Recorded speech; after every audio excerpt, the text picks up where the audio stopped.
Just finishing up a few strokes here. Finishing a few strokes on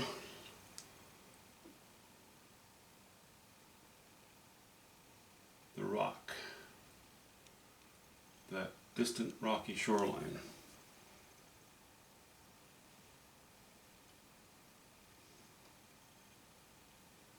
And in doing so, carving out the last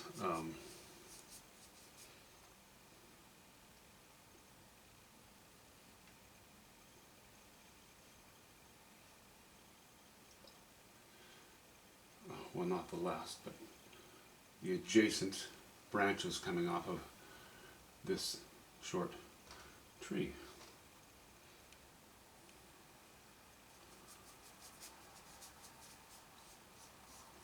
I'm not too worried about a little bit higher value here, although I think that's a little too high. I'll show you in a minute, but the rocks that I'm working on right now, well, they're pretty much painted. I know that I had planned possibly to jump into the water right away, but I decided against it.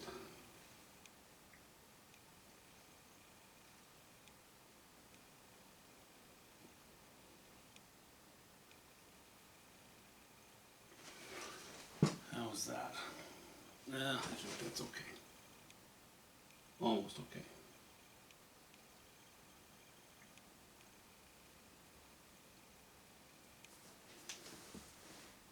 Okay, that's all right. I'll just back the camera off here, and then let's have a chat about what happened today.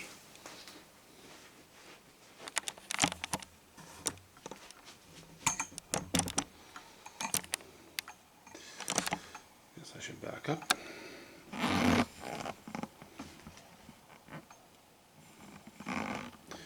Guess I should straighten out my tripod a little bit.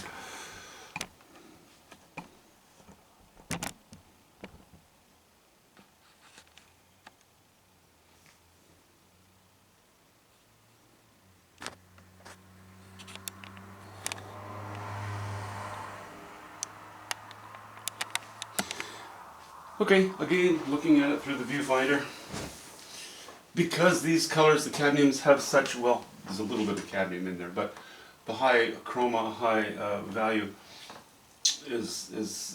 provides such high saturation. I think the camera isn't doing a great job. I don't know. I'm just looking through my viewfinder and saying, I'm not sure. So ignore that. That'll be fine. These, rather than going into the water, this was a challenge that was facing me quite a bit. I wanted to, last time we had a band of dark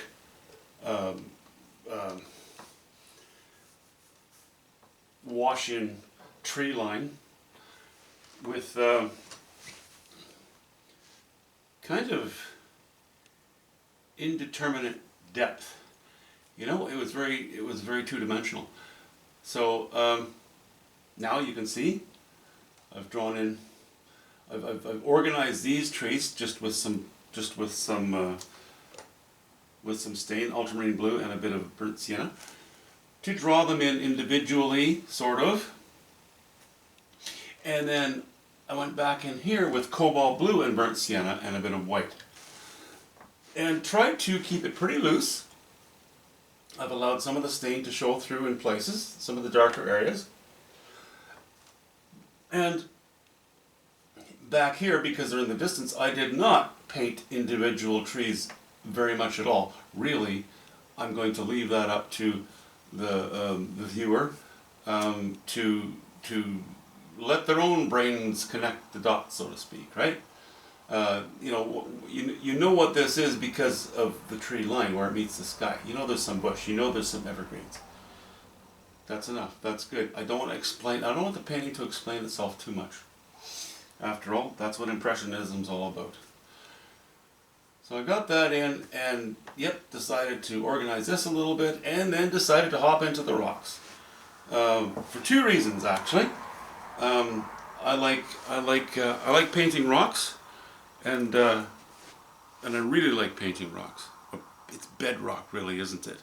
Individual stones doesn't do much for me, but I love the strata that you see when looking at a distant shoreline. You know, I had a brief conversation with Silken Lauman.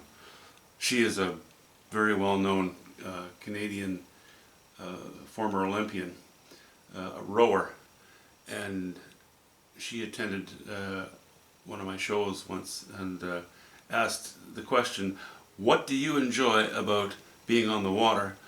And it was kind of a no-brainer. You know, my answer to her was, I like looking at the shoreline. I don't like being too far from shore in general. I like looking at the strata of the rock. I think, well, she agreed with me. She did. So anyway, I have a little story about that, actually. I'll tell you in the future sometimes. I embarrass myself thoroughly, as I always do, in public. Anyway, yeah, and that's why I love painting rock so much. I love the strata. This is bedrock, you know. They're not boulders all over the place that are been tumbled down a creek. This is the bedrock on which all of this stuff sits. These rocks I have used very small hints of ultramarine blue.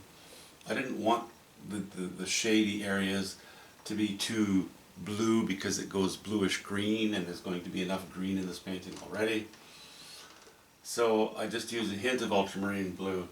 I stayed away from cobalt blue on the rocks because we have cobalt blue here, and we're going to have possibly cobalt blue in other areas. So I just went with ultramarine blue. Leans a little bit in the direction of red as opposed to cobalt blue, which leans a bit in the direction of green. So ultramarine blue, raw umber, mostly raw umber. Hints of yellow ochre here and there on some of the highlights, and obviously titanium white. I would like to say now I'm going to jump into the water and bring some of these colors into the water. But, you know, tomorrow I might just come down here and decide, actually, now I'm going to start painting these trees. We'll see how it goes. You know, this is, of course, very dramatic right now because we have the stand of trees. A little to the right of center, but very close to it. It looks very dramatic because it's very much of a silhouette right now. These trees are going to catch light.